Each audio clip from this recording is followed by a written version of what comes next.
Welcome back to Jerez, where it is still wet and grey, and cars coming to the grid for the first race in the Formula Renault 3.5 Championship. 40 minutes plus a lap. Whether we will get all of them, some of them, none of them under green flag, who can say? We already had a 2-litre Formula Renault weekend opener that started behind the safety car, was red flagged just before mid-distance and then went green all the way to the end. A race that was won by Jack Aitken, moving him into the championship lead. We already have our champion in Formula Renault 3.5, Ollie Rowland, hopefully feeling a little better now than he was in Sunday at Le Mans after tying up the title on Saturday. He'll start second on today's grid. And the graphics truck have managed to find a map of Jerez. Fantastic news. Well done indeed to them. Air temperature 20. Well, that's a bit of a moot point, frankly, because in this wind and rain, it doesn't feel anything like. Track temperature 23. I'd say pinch and salt, perhaps, with that. You'd normally expect a bit of 23. That's in the 80s. It's been raining all morning. Tom Gaymore, your thoughts on that? Jury's out on that, isn't it? I'm going to say Ollie Rowland, our champion. Mathieu Vazivier ran him close, and now the battle may be on for the other podium spots. Dean Stoneman 74 points behind, looking to hang on to third place in the championship. And Dean Stoneman unfortunately had an off and caused a red flag right at the end of qualifying, so he's in 12th position on the grid. But the cars are now all completing their final formation laps and forming up. We'll take a quick pause and be back with all the action from Jerez. For free, every competition, every result, live comments. Eurosport Live Score, available on the App Store.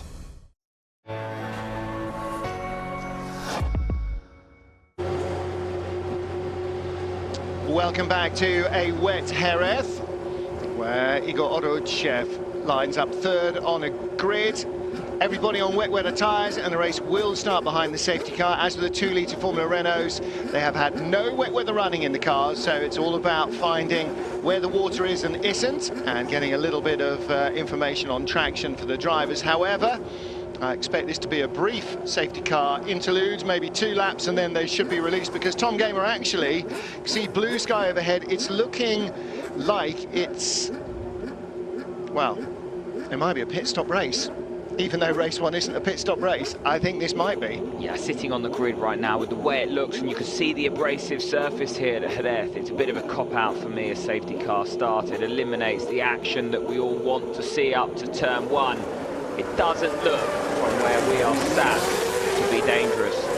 These cars have obviously qualified in the driver, give them 2 formation laps, and then we have the opportunity to go green properly. But as it stands, safety car. Right now, timing screen tells us that it is a formation lap, which means 2 formation laps, which is not the same as starting a race behind the safety car. So the question is, when we come round to the grid, will the safety car be out of the way, and will they form up on the grid for a start? Because if this is not the start of the race, it's a green flag lap rather than a lights started lap behind the safety car. These cars have already done their sighting lap, so when the pit lane opens, they have the opportunity to go through the pit lane a few times. Now, obviously, you can see the conditions here. That for me is not safety car conditions. So hopefully, the timing screen effectively and the message from race control is wrong, and that the cars will be starting from the grid.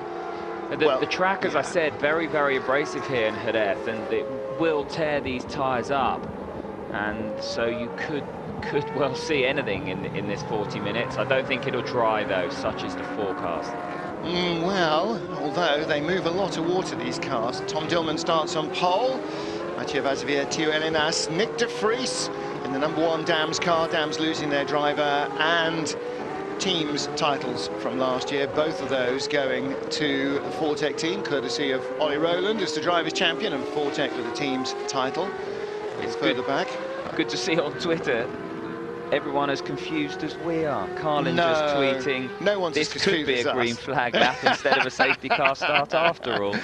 Oh, Steph. Yes. Who knows? It could be. I think it should be a green flag start. I think there should be 2 formation laps, then they should come to grid and start the race proper.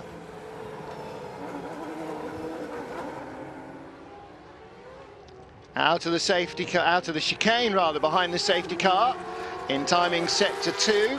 Well, the safety car lights and are still safety on. car lights remain on, so this is the first formation lap, and it will stay out, so that will be 2 formation laps. And I believe, certainly on the timing screen or on your on-screen graphics, we saw that it said formation lap and not safety car race start.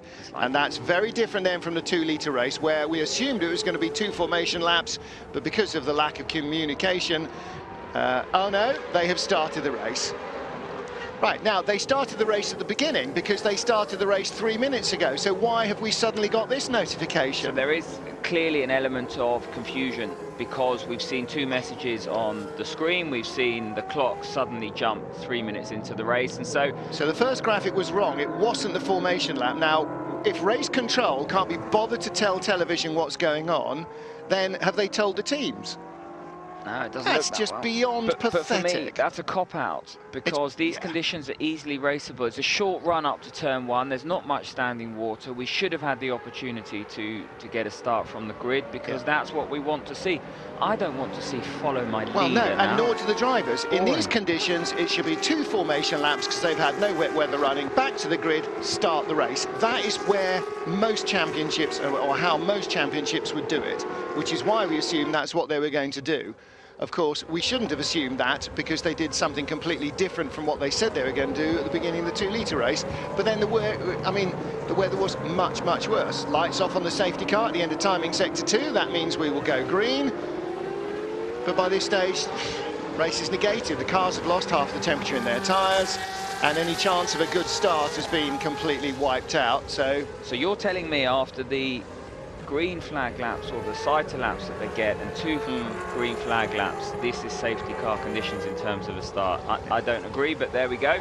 Now, well, that's why we're not race directors. Yeah, all attention on that Jagonia I Am by Carlin Car. Their first pole of 2015. They've been working incredibly hard, and Tom Dillman's done an incredible job in qualifying. It's his maiden World Series by Renault pole position, and he's perfectly placed to give Carlin their first win of 2015 as well. And what can Ollie Rowland do? Igor Urutchev behind Jazz Jafar on the second row. That's a good qualifying from him. 2 Fortec cars in the top 4. Then Mattia Vaxavier. 6 drivers fighting for 3rd place in the championship. Dean Stoneman all the way down in 12th. He wouldn't have wanted a safety car start, that's for sure.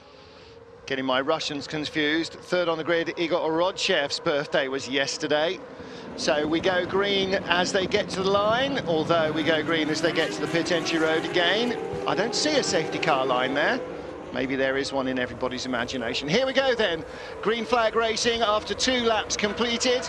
And Tom Dillman with the run down to the first corner.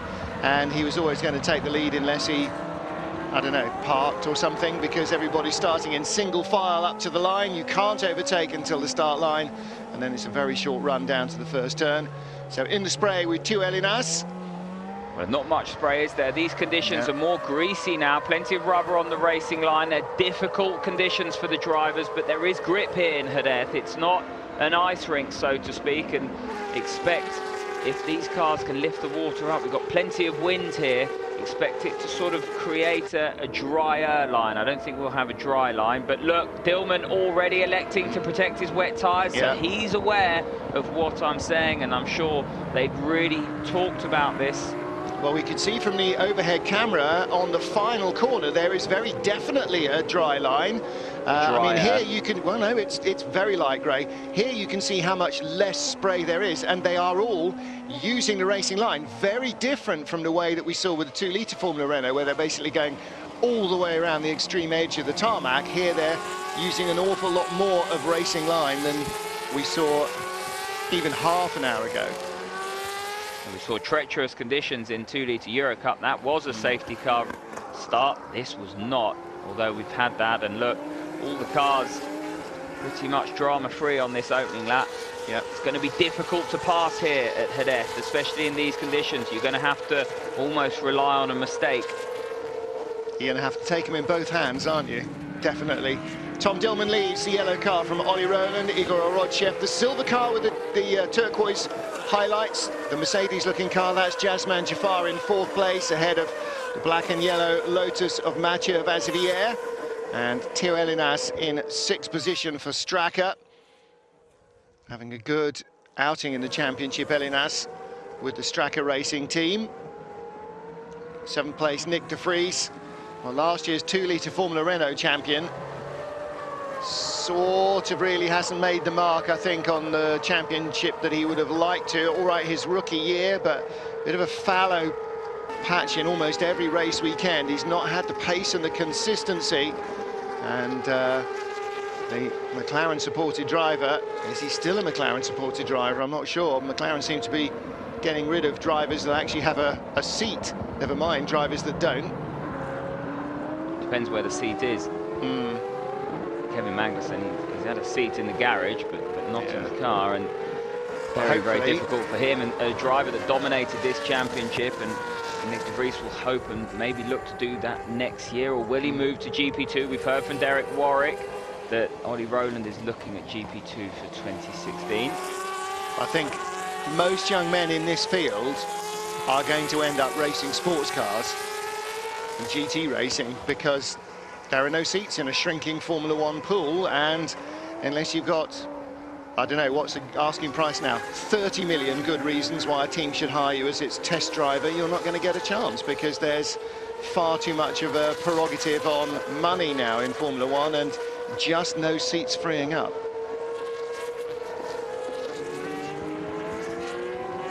Jazeman Jaffar in the silver car, holding on to 4th place ahead of Mathieu Vazivière.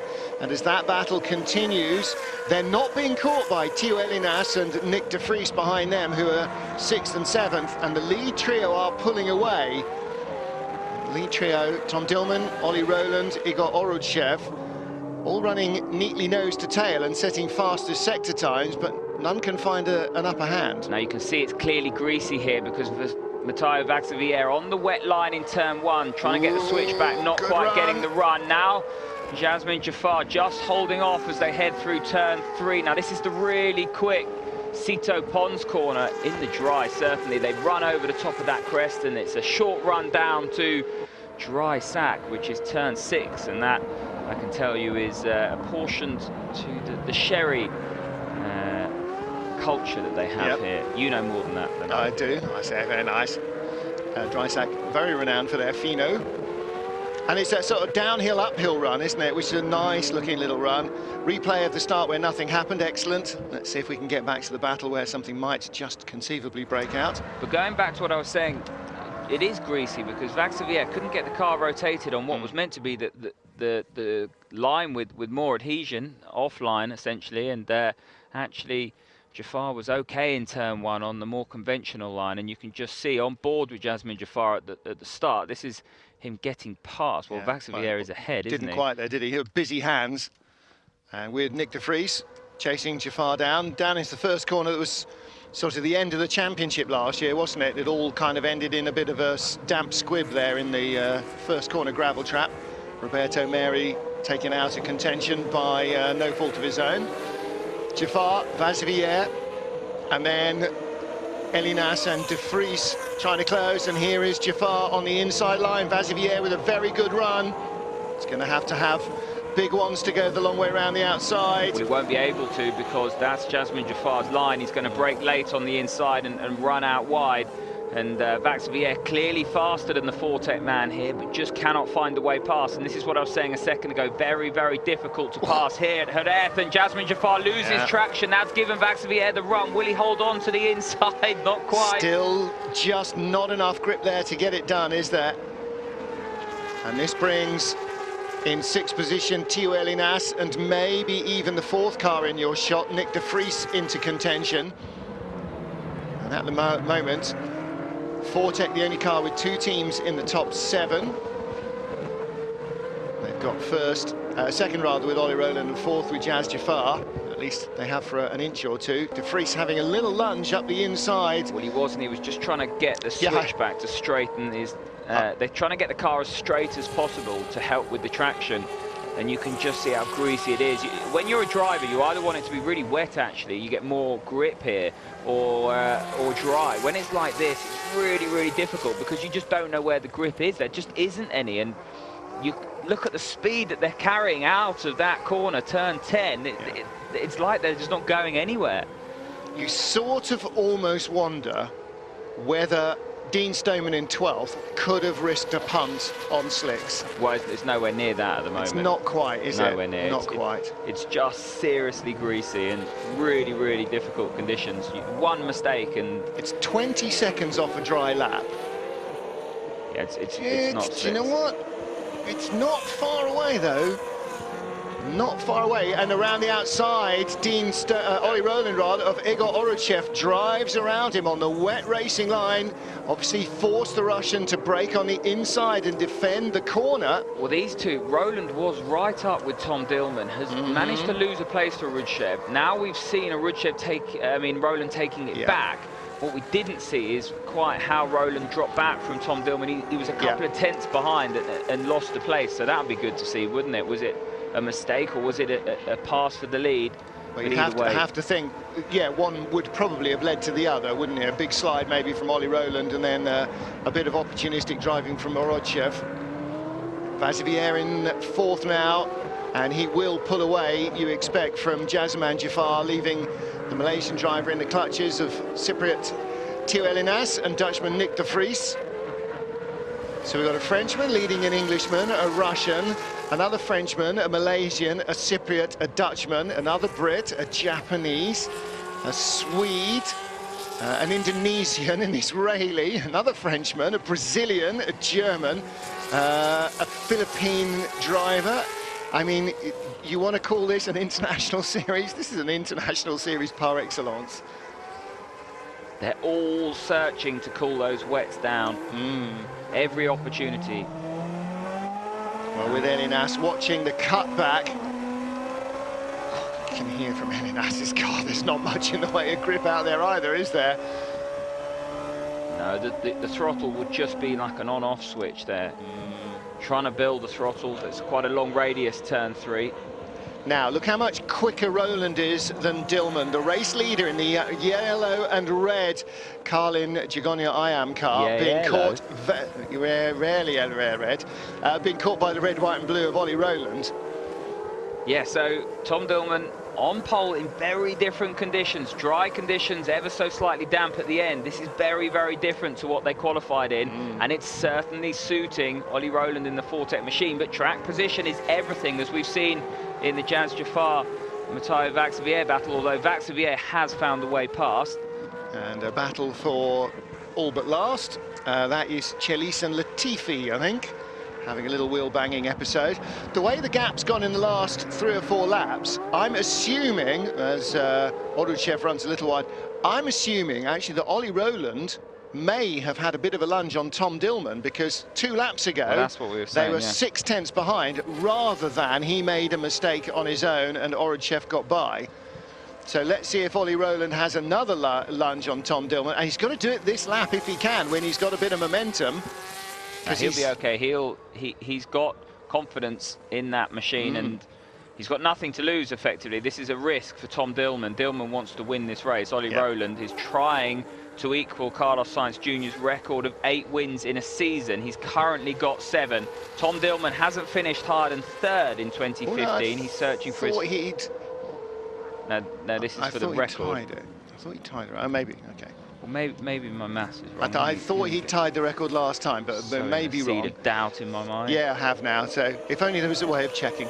So across, if only we'd done our homework before we came on air. You are right, as usual. Tom Dillman leads, Ollie Rowland in 2nd, and Igor Oruchev is starting to close in 3rd.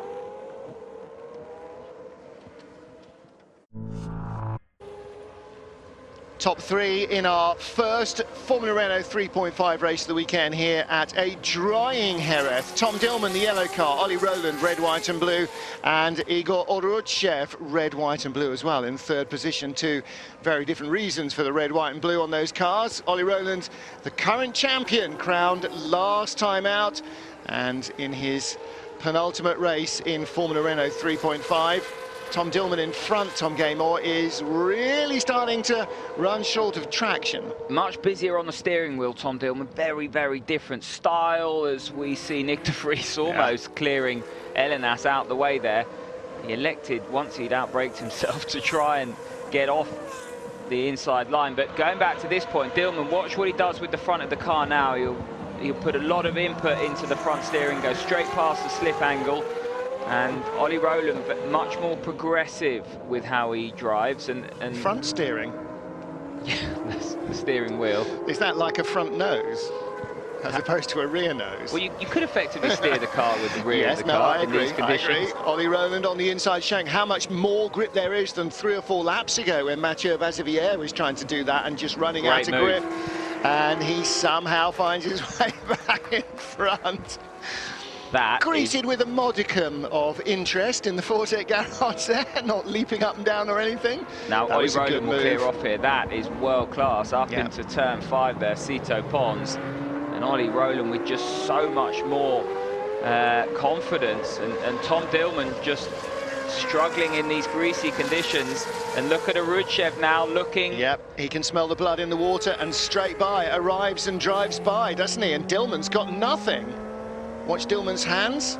Yeah, so watch what he does now with the front. Understeer there, though. Yeah, look, he'll build the understeer, and he's a lot busier and actually struggling with the balance of the car. You saw there, didn't you? It's like a big motion on turning. Big motion immediately. He just gets a big handful of understeer. He's not modulating that at all. Well, it's his style, but I think... you've got to drive to the weather, not to the way you'd like it to be, though. I think now his tyre's going off, and the conditions certainly not suiting how that car is, but Tom Dillman maybe not helping himself with the way he's driving the car. And Ollie Rowland, look at that. That's a really, really good move. And that's the end of it, isn't it? You know, he built that up in the previous 2 or 3 corners, wheel to wheel. Really good stuff from Ollie Rowland. On board with Theo Elinas. In front of him is Nick de Vries. So this time de Vries didn't outbrake himself and almost wipe out Elinas. He got by him. So de Vries finds that conditions are coming to him. And who's that? That's Dillman. Left rear puncture. Well, it's one of the Carlin cars. It's Dillman. Must be Dillman. Yeah, it is. Because the other one is Sean Galel. He's a long way further back. Left rear puncture. That's why he's been losing traction. Well, we don't know. But that could have been a quick deflation, but certainly Dillman struggling over the last couple of laps. Was he struggling with that balance? We'll have to wait and see, hear what he says afterwards, but that's race done. Oh, that sounds horrible, even on the camera microphone. Cruel luck for the Frenchman and Jagonja Ian by Carlin. We sometimes say it with other drivers, but Tom Dillman, you know, if he had no bad luck, he wouldn't have luck if it wasn't for bad luck, he'd have none at all. Yeah, exactly right. Just always Tom that's Dillman. A shocker. And so Dillman loses the lead, loses 3rd place, and will likely not finish the race. Oh, well, no, I don't. He will do, because there's 18, 19 minutes, and if he gets the car back with no damage, because there was no contact, so you have to assume that it's an unusual deflation, maybe a tiny bit of debris around. There was almost no contact in the 2-litre Formula Renault race, though. So, I mean, it's not like it was a carbon splinter fest, despite the weather conditions, because most of the time they were just plodding around behind the safety car, and there was only 2 or 3 incidents. On board with Elinas then, so he lost one and picked one up in that lap. And the Jagonja Iron by Carlin boys are ready. Well, this, if nothing else, will be a little bit of practice for tomorrow. Dillman will come in, receive a pair of rear tyres. They wanted to be doing the practice tonight, though, and not during this race. Struggling at the chicane, just staying out of the way. That's a bit horrible. That's the full Crivier corner 11. And there's not much tyre left on that rim, I don't think. It's not even vibrating now. And this is the AVF car of Weizsäcker-Visser. Jerez Jr. Oh, it's Chelis going by Nicholas Latifi, and then I'm going by him again. Jerez Jr. had some qualifying. He brought out the red flag, and that's what happens or when you then get the red flag apportioned to your name, you get your fastest lap time taken away. Oh, jack drops off. They can't get the car up. Oh, and the jack drops off again. And as you see on the left rear corner, barely any tyre attached to that rim at all. I mean, the whole thing is that, oh, now then. Now we learn something. Good boy. Now, I don't know whether that was, getting off the pit apron might be the hardest part of that task. Well, whether that's his call or whether that's from the pit wall. They had wets out originally, so they're just rolling the dice here. We saw when we cut away from the pit lane, they were going back in. They had 2 wets, now they've gone full slicks.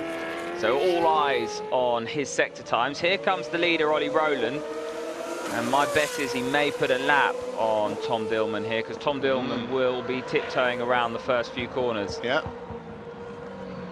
Ollie Rowland, 1:47.2 last lap. I would write that down if I were you.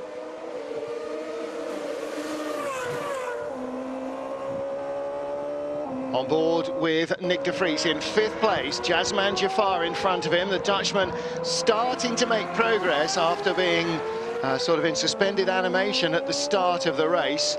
16 minutes to go, looks inside Jafar's Fortec car, and that is taking candy from a baby into turn 2, straight down the inside, had the grip, dealt with the fit ahead stag as the car got on the exit, and away he went.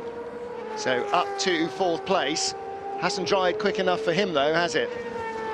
It's just turning now, so that some of the drivers going slightly slower than they've been earlier on, so the track just starting to turn, the wet starting to overheat, and not being able to cope with some of the load that the drivers are now starting to put through as they try and lean on the tyre, especially through some of the quicker corners. And Jafar may have had maybe a slightly softer setup because it was wet, or maybe just the fact that he spent a lot of time defending that 3rd place early on, just overworking the tyres. Ollie Rowland, meanwhile, did enough to get away from Mathieu Vazivière and then Igor Orodchev.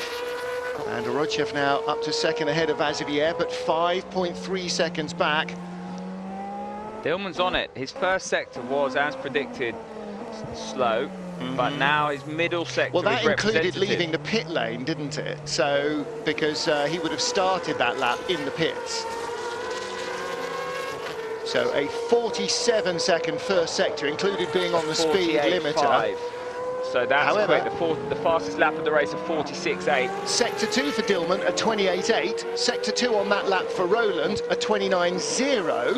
Yeah, so last time around, Dillman's 3rd quickest car on track around. So it is starting to turn. No, that's his best lap of the race, not his last lap. His last lap was a 1:57, but that included being in the pit lane and having to stop. Yeah, I'll take a seat back. Dean Stoneman dropping down the order from 7th place. And that's because he's in the pit lane, he's going for slicks. Wow. With 14 minutes to go. Doesn't look like they're ready. But he's going to come out in like 20th. Well, they weren't ready for it. And the car's down, and has everybody run out of tyres? In comes Alfonso Celis. Well, he's got nothing to lose. It's now or never. You either do it early or you don't do it at all. Well, they've obviously looked at the sector times from Tom Dillman. Tom Dillman's first flying sector time was as quick as Ollie Rowland on slicks. So now Dean Stoneman is going to do exactly the same thing and show what pace there is in a slick. This could get interesting, you know. If he'd started on slick, Stoneman, and assuming he hadn't binned it, and that is Marlon Stockinger, and that's not a good pit stop. Assuming Stoneman had started on slicks and hadn't binned it, he would be no worse than 16th or 17th, where he currently is, except he'd be... I think it was too wet there at the beginning. Yeah. It would have been very difficult. Ooh, who was that? You saw how they were struggling. I think Latifi by the looks of Yes, them. I think you're right. And is that Gigonia car? That's Sean Gillow. Sean Gillow, okay. Yeah. However, driving around the outside is Alex Negrão. What? That's a good move. I mean, these cars just look like they're on jelly now. Those tyre blocks of rubber on the Michelin wet, just really giving up, and they'll be rolling underneath the driver. The car will just feel as though it's a bit like a ship on the ocean. It's just rolling every time you try and lean on that tyre. Worse than the slick on the wet, because at least on some of the parts of the corner, the Gillow goes out very wide. Oh, and through goes Negrão. Little bit of bumping, Panis behind, and the Tech 1 car really struggling. The AVF car is Beitskavissa, and she looks like she's going to try and go the long way around the outside. Nobody here with any grip. It's almost like they're on gravel now. First sector's not drying up at the moment. 5 seconds off. Ollie Rowland's still in that first sector. Tom Dillman. So 40... bit of contact there. Oh, sliding off the corners, and Panis has been shunted to the back there. And through comes Latifi. And a right rear puncher for Sean Gillow. Well, that's Carlin's luck so far in this race, isn't it? Left rear on Tom Dillman, right rear on Gillow. Second one probably there from contact. Well, no, because the contact would mean it was a left rear, wouldn't it? No, but not necessarily from that last contact, because there's been a couple of bumps, hasn't there? And it might not have been an immediate deflation. It didn't look as though Dillman picked his up through contact. So. No, well, again, you know, hard to tell. We didn't see how Dillman's came about. But I wouldn't mind betting the last couple of laps, or certainly the last lap before the puncture became apparent, Dillman was struggling with some off-handling for some reason. Jasman Jafar now down to 5th place, ahead of Tio Elinas. Ollie Rowland now 3.5 seconds off his quickest time as it starts to turn here. 11 minutes left on the clock. Slick runners. Tom Dillman, a 31, not quite there in the middle sector, so it's still on the turn. Dean Stoneman, by the way, 16th place, ahead of Tom Dillman, who stopped from a long way further ahead of him. But of course, Dillman had to come in with that puncture flailing around, so lost a huge amount, and Dillman's back in, and that's that. I wonder why that is. I'm not entirely sure. Maybe because the conditions aren't quite there. So as it stands, the right tyre to be on right now is the wet. There's no doubt about that. But whether or not that's the case in 5 minutes' time, I don't know. Now, I tell you what, they're with going only for 10 another minutes set left, of wets maybe to protect. So that's Sean Gillow is in, Tom Dillman has parked, and Aurelian Panis is back out. So will this be for Stockinger? What's going on that AVF Stockinger, car? surely. There's Panis. Is going for slicks. Won't be for Stockinger. Does that mean that Mathieu Vazivière is coming in? Did Panis just stall it? No, he's waiting for the right front. See, we're not used to 4 tyre changes, and so need a bit more of that world endurance jiggery-pokery going on, all the ballet dancing that those guys do. Sean Gillow out on slick tyres by the looks of things. And I think he's only lost about 3 places. All right, he's about 3/4 of a lap behind where he was. Question is, can he find enough speed now on the slick to close on the people that he gave away places to?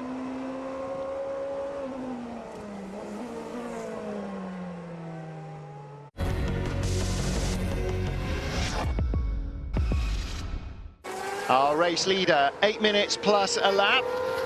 So when Ollie Rowland gets to the line, there will be 5 laps plus 1 lap to go, maybe. Let's have a look. Sun is out. Wouldn't have believed that an hour ago. You can get your beach towel out now, Martin. Oh, blimey. Down in the budgie smugglers. Igor Urutchev in 2nd place, Mathieu Vazivière in 3rd. Weather didn't change really early enough, did it, though? If it was like this at the start, nobody would have been on wets, except for maybe Rowland, and... It definitely wasn't slicks, let's put it that way. So, Ollie Rowland 9 seconds up the road. That means if he finishes in this position, he will equal Carlos Sainz's record of 8 wins in a season, with tomorrow's race still to come, which means he can then go 1 better. What a season that would be, because Carlos Sainz Jr. really was dominant in his campaign. We've had some very strong drivers come through, haven't we? Kevin Magnussen as well just seemed to always be the class of the field in his championship winning year. Right the way through from Seb Vettel as well. He's done all right. Negrão all over the back of Vijay Mallya. I'm not quite sure how Andre Negrão is keeping those tyres alive, but maybe he's just spent the last 30 minutes driving around from puddle to puddle. Whatever he's done, he's doing it well, because he's attacking Mallya now for 8th place. Negrão started 17th. And he's on the same wet weather tyre as everybody else. We've had quite a lot of people drop out, though, in that midfield ahead of him, haven't we? Whoa! And that is slicks and wet weather tyre and wet weather track, rather, wet track. Not quite combining the way that Dean Stoneman had hoped, so any advantages in maybe the last 2 or 3 laps have gone away with that spin. He's 14th at the moment. Jerez Jr., fastest second sector of the race, and so just starting to turn. Like I said 10 minutes ago, the wet tyre was the tyre then. It's going to be the slick tyre now, but with 5 minutes left, I think the damage is already done.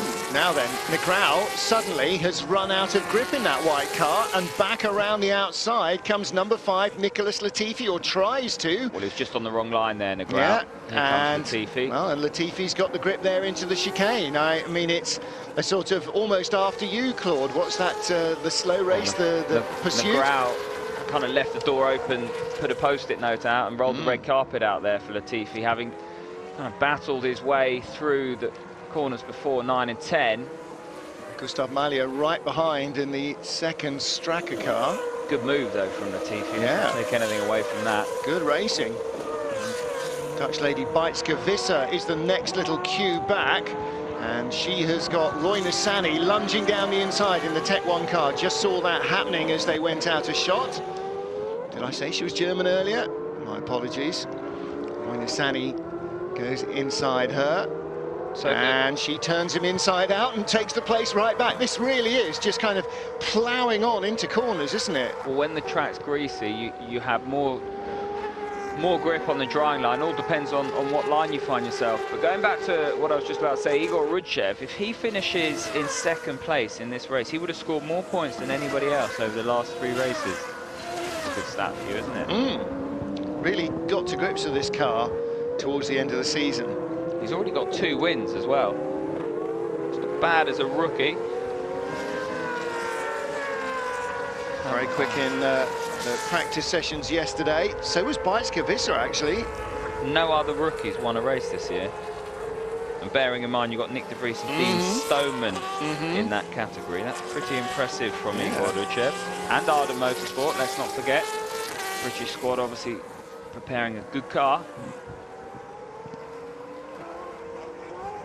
3 minutes and 40 seconds left on the clock.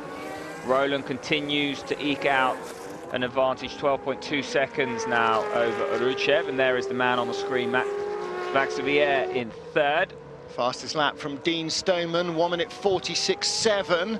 1 minute 47, 1 minute 46.8 rather is the fastest lap from Roland. Well, I tell you what, championship permutations, we had 6 drivers battling for third place. Stoneman is in a real pickle now, down in 14th. Dillman's out. Dillman's out, he'll get nothing. Theo Elenas will score a decent amount. Igor Rudchev is in second, and he's going to really benefit. It's de Vries who's going to be the beneficiary here. He's going to just creep away from that little group because he's in 4th place. Whoa, don't do that!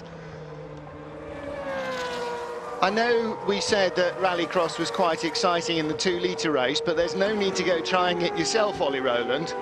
Was that Roland or Rudchev? That was Roland. Was it? Yeah. I just caught the end of it as I was. As you'd be, yeah, we were both looking at your notepad. There you are. Too many bits of paper in the commentary box. We nearly missed a big crash. A good move here round the outside of the Straka car. Gustav Malya being piled on the pressure by Roy Nissany. Nissany finds the grip on the outside line. This, when they talk about the rain line, the karting line, is you don't cut across the corner going from the outside to the inside and back to the outside. You tend either to hug the white line all the way around the inside, or preferably all the way around the outside, because that's a wider radius corner. It allows you to keep your momentum up, and there is less likely to be the rubber and the oil down there that years and years of racing will have left. And there is less grip on rubber and oil. Who just shot past the chicane? That will be the Straka car of Gustav Malya. Just been corrected on Twitter by Tom Dillman's fan club that actually Theo Elenas has won twice as well as a rookie. How can I forget that? And looking at my Formula Renault 3.5 official points table, they've forgotten to put the letter R next to his name. Ah, right. So when you look at it as a glance, but quite rightfully so, Tio Elenas is a rookie this year. Officially a rookie.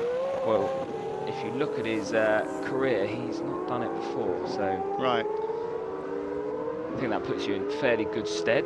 I think so. It's fairly conclusive, isn't it? Mm. So 56 seconds left on the clock. Into the final minute. And is Oliver Rowland going to beat the clock and make it 1 lap plus 1 lap? Or not, by the way, in the shot there of the garage, the familiar face on the left-hand side, the gentleman of considerable years.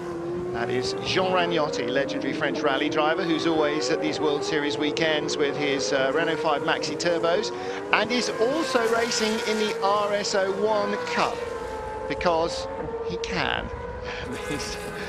And you just can't keep him down. He's a very entertaining chap.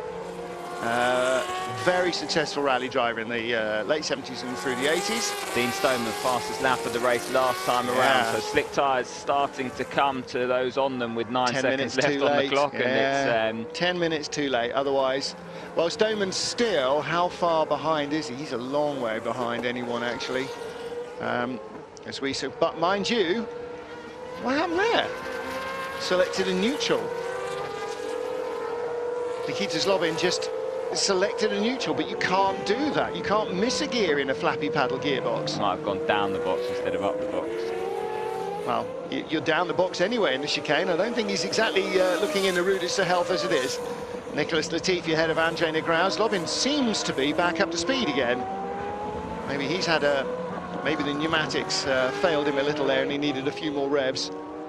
It's not exactly going quickly though. And closing in behind him is hang on a minute, that's a Tech 1 car, so who's that behind him? Where can he have got to? We've only got one Tech 1 car in the race, so that's Roy Nissany. Back behind Zlobin. Anyway, Dean Stoneman is closing in on him. 12 seconds back. He's probably not going to catch him in the final lap. Not going that much faster than the rest of the field.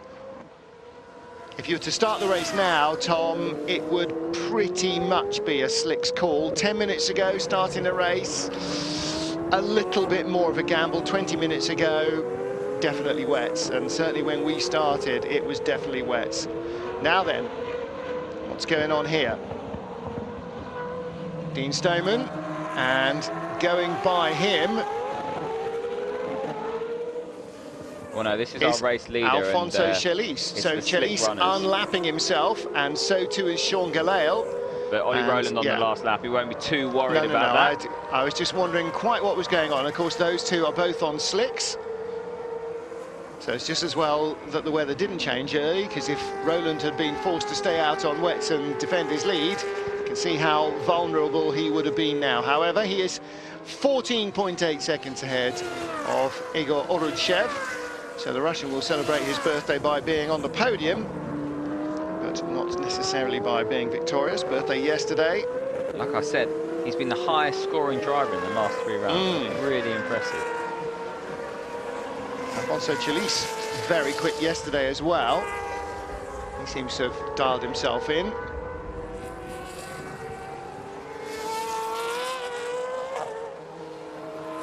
Ollie Rowland now just needs to see the car home. A 1:48.3 last time around. Yeah, 1:43 for the slick runners. And nursing those tyres, because those 2 wheels through the gravel, that will have woken him right back up.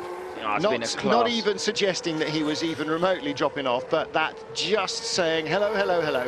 It's like when you get popped out of the seat, go, okay, right, the tyres have really had enough now.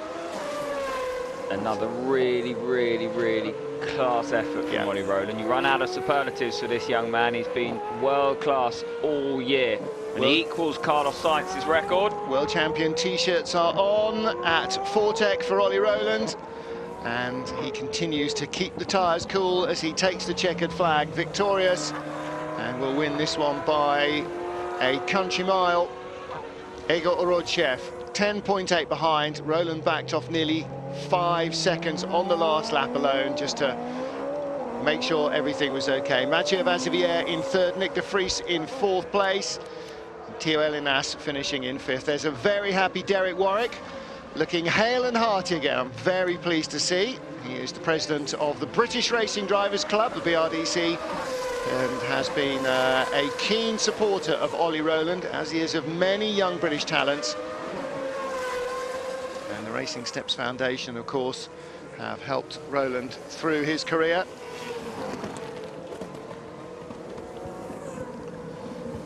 So Ollie Rowland, already champion in Formula Renault 3.5 now, equal most wins in a season with Carlos Sainz, last year's title winner.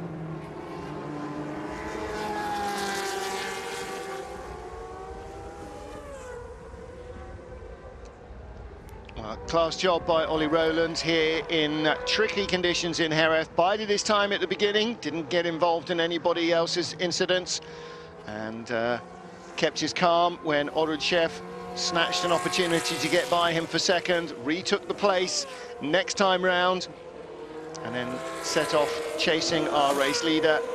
And whatever caused Tom Dillman's puncture, not entirely certain, but it did not seem to be contact, certainly not with Rowland, not that we saw at any rate. So we'll have to wait and see how that ended up. Just check Ollie Rowland's front wings, by the way, because we didn't see how he lost ground to be passed by Igor Odrodchev.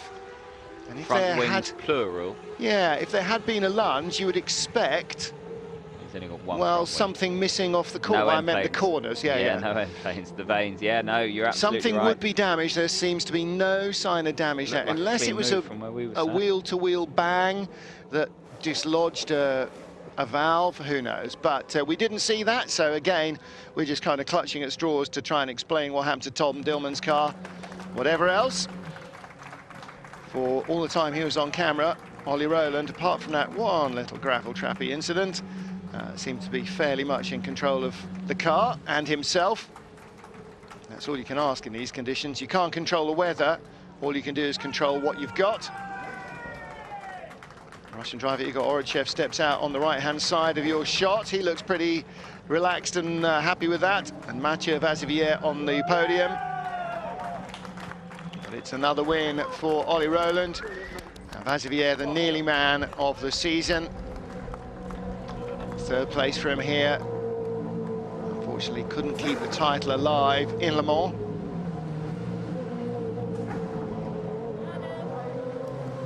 Ollie Rowland's partner there. Yep. His Fortec team. And his girlfriend's there too. Oh. There we go. Being greeted by friends, family, and the Fortec team, who have had a superb season this year. He's been mega. Yeah. And so have the team. But Ollie Rowland really has been a driver that stood out, a class amongst the rest. Well, let's hope nobody decides they need to polish the rough diamond too much, because Ollie Rowland is a good driver and a good talker as he is, and I think represents himself and his team and his sponsors extremely well. Like when BMW signed Sebastian Vettel, really feared that they were going to cut his hair, sit him down, make him sit up straight and just be completely the Formula One automaton. And in the end, luckily they didn't, and he was allowed to develop into being the right kind of guy. Victory for Ollie Rowland. For those on slicks, well, Dean Stoneman got the fastest. Well, he didn't in the end. Alfonso Celis got a faster race lap, 1:42.3. It would comprehensively been a slick track. You saw Celis unlap himself from Ollie Rowland towards the end, penultimate lap. But Rowland at that stage had nothing left to worry about and was cruising to victory. 10 seconds clear. Igor Odrodchev a further 3 seconds ahead of Mathieu Vazivière. So big smiles around. A little bit of a sigh of relief there from Del Boy as well. Won Let's the hear from title, our but winner. definitely not slowing down. Another brilliant performance in very tricky conditions. Yeah, well, to be honest, I've done 2 years of World Series now, and we've always struggled a lot in the rain, so I wasn't quite sure what to expect. But the team absolutely nailed the car. I mean, we knew that the track would probably dry, and if it did, then you had to have a car that was good at the middle and the end, not at the beginning. So at the start it was all about just keeping calm and just trying to stay where I was. And then I was hoping that we'd come strong, and yeah, that's what happened. So yeah, great job by the team. We absolutely nailed the strategy, everything. You know, because although there's not a pit stop, there's a lot that goes into a 40-minute race on wet tyres and that dries out, and it was tricky, especially with about 6-7 laps to go. You know, it got difficult. But yeah, I had a good gap, but I was also worried about people coming out on slicks. But yeah, big thanks to the team and the RSF. Oliver, you beat Carlos Sainz's record for most wins because you now have 8. How special does it feel? Yeah, pretty good. Already to match it felt amazing, but yeah, to do it like that, I think, is the icing on the cake, because it's something that I've always struggled with in a bigger car. We've always struggled in the wet, so to do it like that was, you know, it was cool, and yeah, I'm very, very happy. Thank you very much, Oliver. Enjoy the podium. Correct yourself, Tom Gilmore then. I was sure I had in my mind that he'd equalled the record in Le Mans, but, you know, things that I'm certain of in my mind often turn out to be not correct when I've said them out loud. So we won't pick any bones out of that. Well, as Ollie said, when it started, it was a very different race from when it finished, and as we suspected, he did what he needed to do, kept the tyres alive, didn't get involved in anything silly, and then when conditions were a little bit more favourable for the setup they'd chosen, as they had hoped they would be, he was able to capitalise. And, you know, again, that's an indication of how much he's changed from the red-faced ball of energy that first arrived in 2-litre Euro Cup. You know, he's just as aggressive, entertaining, exciting. His overtaking ability is just as strong, but he's got the experience now. He's got the maturity, and all of that just adds to the equation. And, you know, he's got depth and he's got ability, and it's going to be very good fun indeed to see how he progresses in the coming seasons. And as for the others, well, Tom Dillman, bit of a shocker really, that puncture at the end of that brought his race to an end. Very disappointing indeed for him, when he looked like he could well have been a man who at least had something to hold off Ollie Rowland towards the end. Tricking conditions, lots of drivers spending a lot of time slithering around, wondering when they were next going to encounter some grip. A little bit of wheel banging out. That's, I think, possibly that was the second contact for Sean Gelael.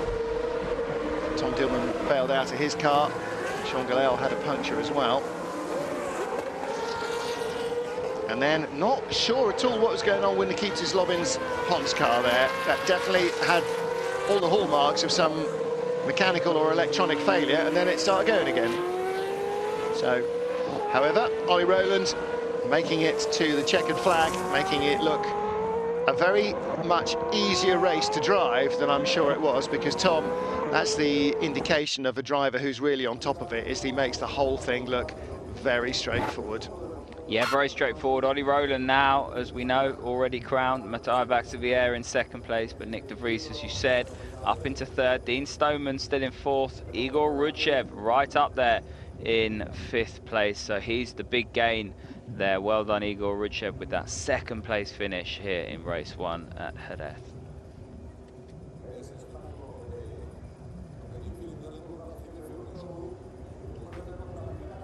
So, don't forget that we'll be back in Jerez at 6 this evening. That's 5 British summer time, 4 Greenwich Mean Time. And at 6 o'clock, well, I'll tell you what,